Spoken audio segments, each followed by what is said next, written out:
कक्षा 9 की उर्दू की पाठ्यपुस्तक नवाए उर्दू के एक पाठ पर आधारित कार्यक्रम मगर वो टूट गई। इस उर्दू अफसाने की लेखिका हैं स्वालेहा आबिद हुसैन।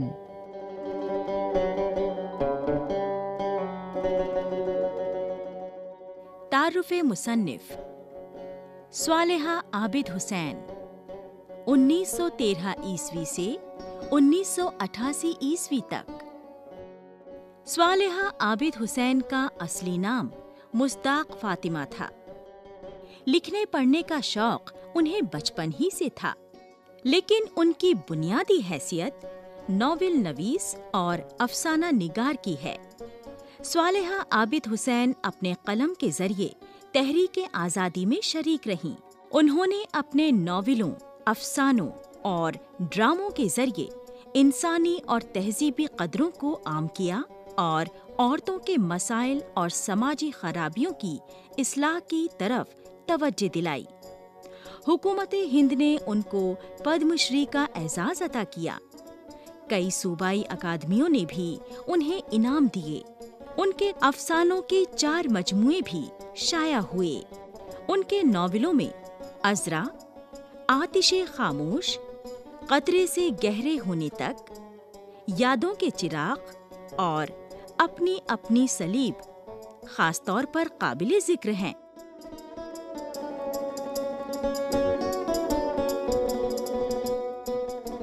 तो आइए अब सुनते हैं ये अफसाना मगर वो टूट गई।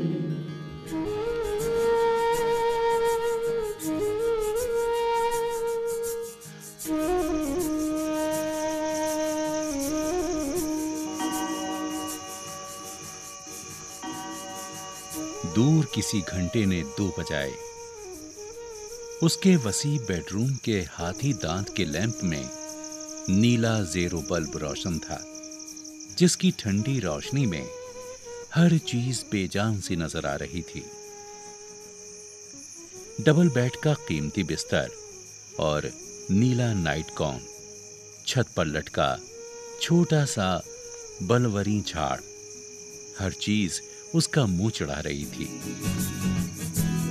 बराबर के कमरे में बच्चे अपनी आया के साथ आराम कर रहे थे। दूसरे नौकर अपने अपने क्वार्टर में महवे ख्वाब होंगे। हाँ, सिर्फ उसकी आंखों से नींद गायब थी। 2 बज चुके, ना वो आए ना नींद आई। जिस तरह वो रूठे रूठे हैं, उसी तरह नींद भी रूठ गई है। वो डबल बेड के दूसरे हिस्से पर लोट लगाकर आ गई और उनके तकिए पर सर रख दिया। आंखों में आंसुओं का एक सैलाब सा उमड़ आया, जो उसके गालों पर लुढ़कते, कनपटियों पर से फैलते नर्म तकिए में जज्ब होते रहे।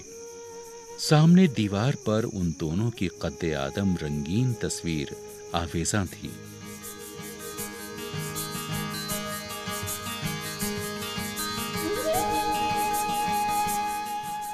उनकी शादी की तस्वीर। उसके चेहरे पर शर्मीली और मसरूर मुस्कुराहट है और उनकी आंखों में इश्तियाक है, शरारत है और तजस्सुस भी। शादी, शादी, शादी, शादी या बर्बादी। कितनी बर्बादियां उसने अपने चारों तरफ देखी थी। मां की जिंदगी, भाभी का अंजाम, उसकी प्यारी सहेली मनोरमा की खुदकुशी, उसकी टीचर की तन्हा उदास जिंदगी। 2-4 नहीं, 20 नाकाम शादियों को उसने देखा था।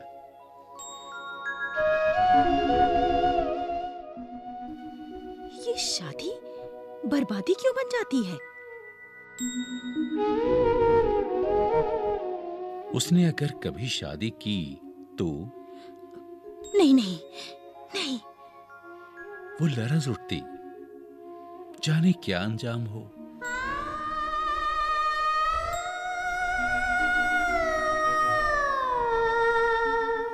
वो अभी शादी नहीं करेगी।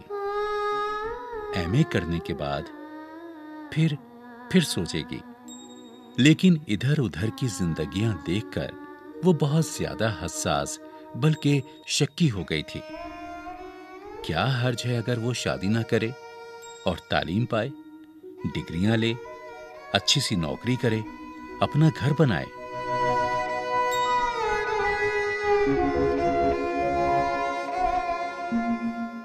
मगर ये नाकाम जिंदगियां, ये जुदाइयां, ये तलाकें, इसमें मर्द से ज्यादा औरत का कसूर है शायद। वो चाहे तो वो सहारना सीखे। घर बनाना या बिगाड़ना औरत के हाथ में है। भाभी का मिजाज खुदा की पनाह, बाजी की खुददारी और आन-बान, शौहर से मुकाबले। मनोरमा हद से ज्यादा हसास न होती और इतनी बेजुबान तो शायद खुदकुशी की नौबत ही न आती।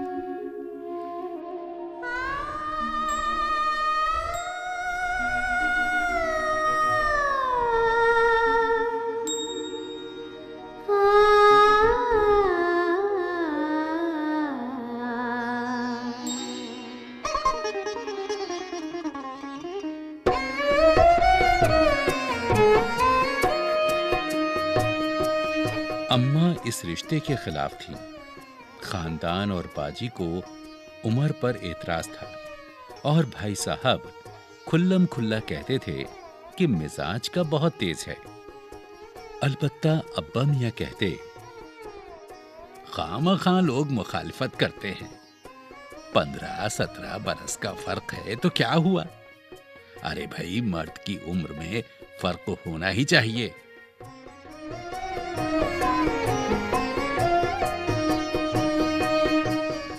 अम्मा, बाजी, भाभी, मनोरमा, शांति, इन सब की जिंदगियां उसकी नजर में हैं। सबकी कमजोरियां भी वो जानती है। उसका अज़्म था कि वो उनका दिल जीतेगी। मैं निबाह करना जानती हूँ और निबाह करके दिखाऊंगी।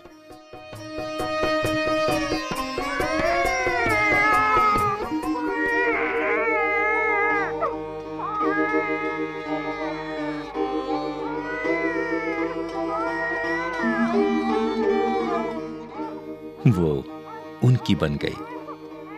एक के बाद दूसरी बेटी हुई तो उस रोशन ख्याल, आला तालीम याफ्ता मर्द के चेहरे पर नागवारी के बल पड़ गए, जैसे ये उसके इख्तियार की बात थी।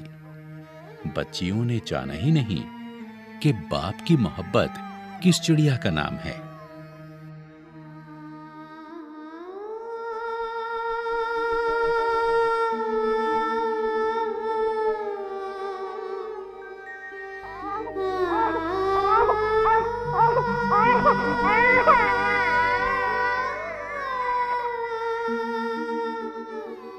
मगर उसे तो निबाह करना था। इसके लिए उसने वो सहा जिसका एतराफ वो खुद अपनी जात से भी करना नहीं चाहती थी। सारा खानदान ये समझता था कि शौहर उसे बेहद चाहता है, आंख से ओझल नहीं होने देता, हजारों में खेलती है, हर जरूरत और ख्वाहिश पूरी होती है, हर ऐशो आराम मयस्सर है। ऐसी खुशकिस्मत लड़कियां कम होती हैं। खुशकिस्मत।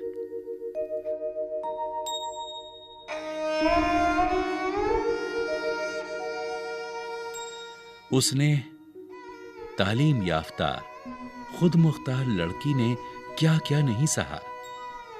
रात रात भर टांगे दबाई, दिन भर खाने पकाए और अपने हाथ से खिलाए। जब शोशो पैदा हुआ तो कुछ अरसे बेटे की मां बन जाने के बाद मजाजी खुदा ने उसका ख्याल किया। वो कद्र और इज्जत जो कुछ अरसे बाद फिर खाक में मिल गई। 4 बजे की आवाज पर वो चौंक पड़ी। वो अब तक नहीं आया। और अब ये कौन सी नई बात है? कब से ये आग सीने में भड़क रही है और वो इन शोलों को बुझाने और दबाने की जद्दोजहद में लगी हुई है।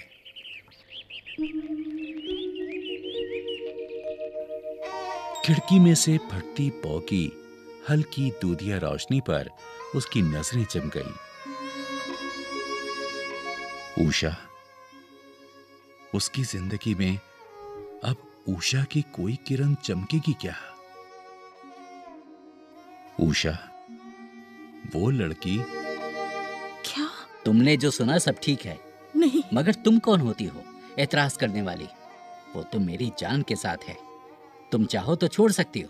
नहीं नहीं नहीं नहीं, आप मुझे नहीं छोड़ेंगे, नहीं छोड़ेंगे आप मुझे, नहीं। अरे आपके बच्चे हैं, बेटियां हैं, बेटा है आपका। नहीं, बच्चों को बाप की जरूरत है। अब बके जा, मैं तो जा रहा हूँ। आप ऐसा नहीं कर सकते, आप मुझे नहीं छोड़ के जा सकते। नहीं, नहीं छोड़ सकते आप मुझे।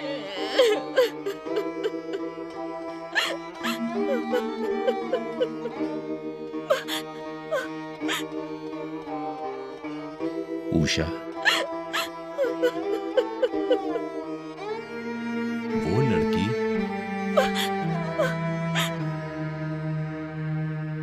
अब सूरज निकल आया था, मगर वो उसी तरह नाइट गाउन में मसहरी पर बैठी थी और सोचे जा रही थी।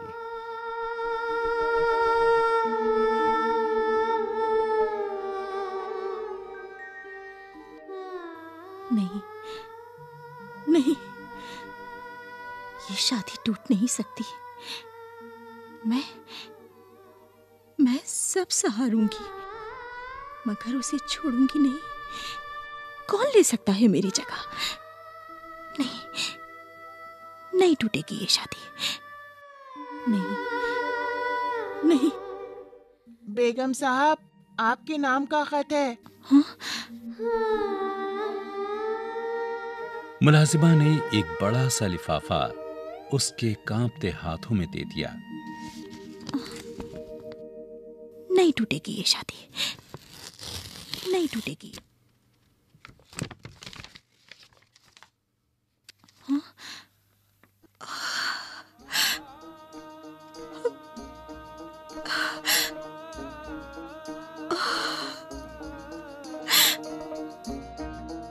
मगर वो टूट गई तो वो टूट गई।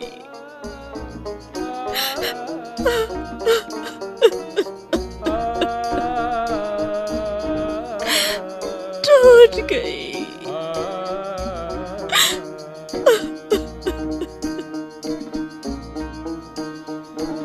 तलाकनामा उसके हाथ से फर्श पर गिर पड़ा था और वो फटी फटी आंखों से दीवार को तके जा रही थी।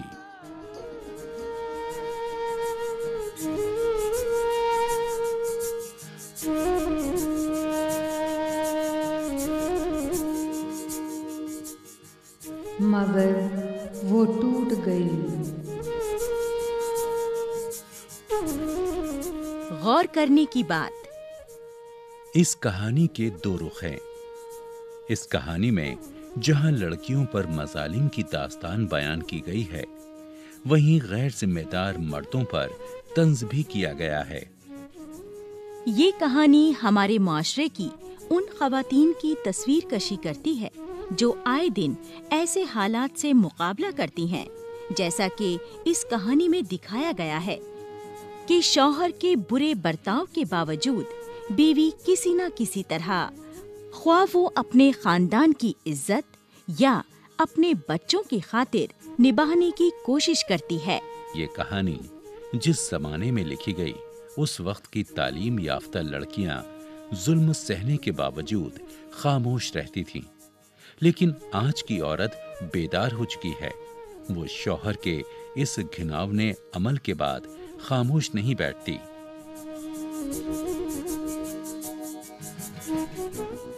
इस अफसाने को सुनने के बाद आइए कुछ सवालों के जवाब देने की कोशिश की जाए।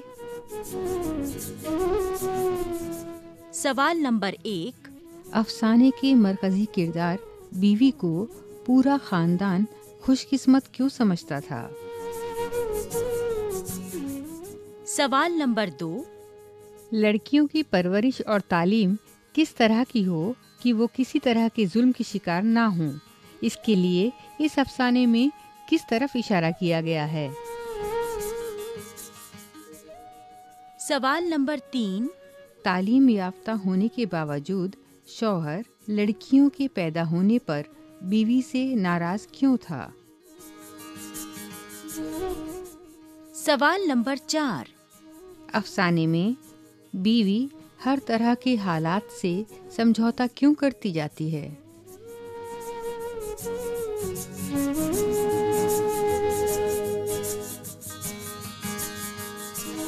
मगर वो टूट गई। अभी आप सुन रहे थे मशहूर लेखिका स्वालिहा आबिद हुसैन का ये उर्दू अफसाना।